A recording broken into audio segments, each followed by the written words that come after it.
I think it's important to take into account the huge amount of people that had come into the UK as a result of the 1948 legislation of the British Nationality Act.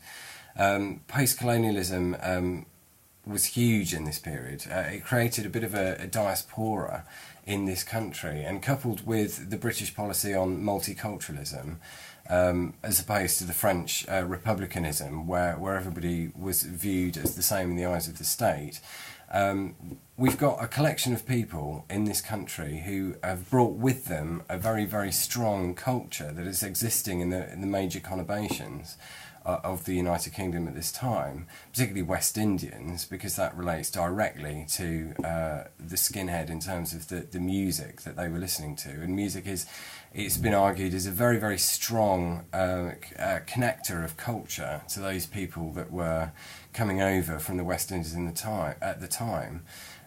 Pre-war working classes are now looking upon a society in the 1960s that's quite unrecognisable from the 1930s. That's due to many factors, but for our argument, it was what's been argued as a political consensus that was going on at the time, and an influx of foreign peoples hitherto unseen in British towns and cities.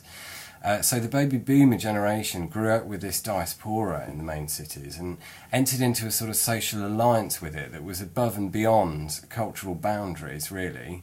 A new social stratum was developing as a result of post-colonialism in Britain. This also offered somewhere for the youth particularly could access another space that was only on their front doorstep.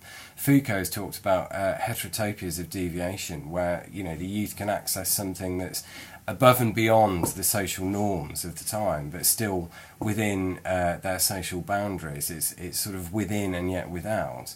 But consensus politics and diaspora means that the old structures of the working class were essentially obsolete. There's no collective left movement. We know that the left collapsed essentially during the 1950s. But there is a place for them to go where the old structures have been replaced by this collective of people that they identify with, perhaps because of a shared experience of being sidelined.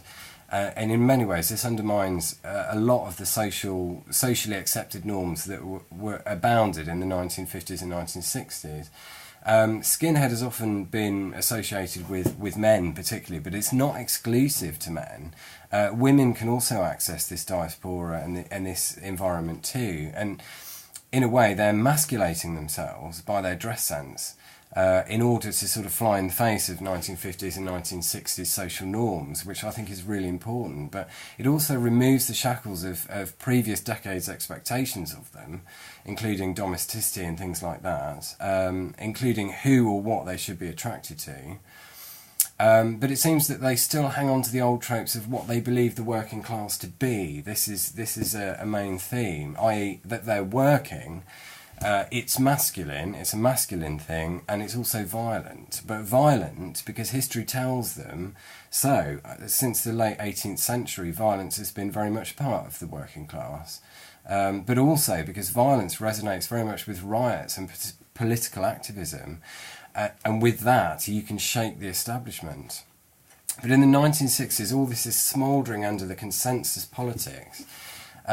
And in a sense, there's a way for the youth to try and find that other space where they can carry out their social whims and express their dissatisfaction of what exists outside or beyond the convention of society at the time. And diaspora, therefore, particularly with the West Indians, seems to be the perfect place. They have a great music and a ready-made alternative place to occupy, i.e. they don't have to get on a plane and fly there, but it still exists within, but in a way without, in the Foucauldian sense. It exists without British society in the 1960s. So this confluence of peoples in a changing British society post-war created a social stratum that was extremely delicate and proved ultimately transient. It would only take one of these elements to outweigh one of the others to upset the equilibrium. But we're going to explore this further.